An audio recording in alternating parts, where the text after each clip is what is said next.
Let's go to the White House now, everyone, and the confirmation of the death of Osama Bin Laden's son. NBC's Hans Nichols has more on the breaking developments here. What do we know about this, Hans? Well, we know the president has decided to confirm this officially. This came from a White House statement, not a Twitter feed. The president, about a couple of hours ago, from his office, statement from the president says that Osama Bin Laden has been killed. Now, he's doing this 3 days after the anniversary of 9/11. NBC News was first to report back in July 31st, I believe, that Osama Bin Laden was believed to be dead. Now, at the time, military officials didn't give a whole lot of detail. The only real detail additionally that you have this morning is a confirmation from the president and the location where he was killed.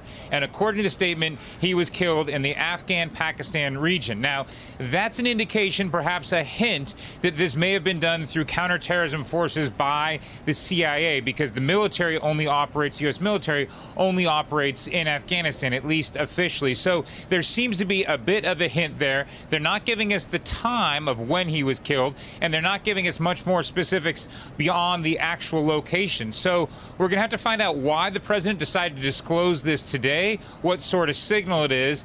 And remember, Alex, the context for all of this are these failed peace talks in Afghanistan. Remember, it was a week ago today that the president tweeted that he was going to host Taliban leaders at Camp David to consummate a peace deal. He canceled those secret talks at the last second.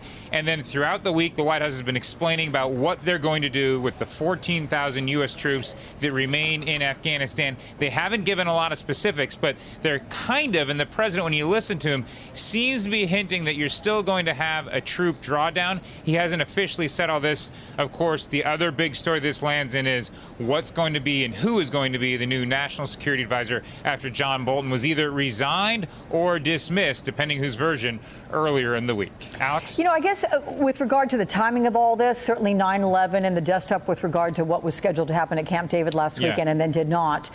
Do we know when the White House got confirmation of this death?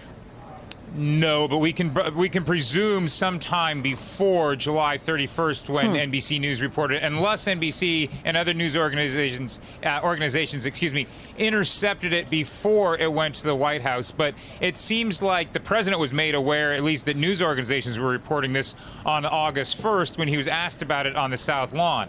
And at that time, the president declined to comment, which, as you know from the president's South Lawn departures, is somewhat rare. So perhaps they were waiting for additional confirmation. They received it now.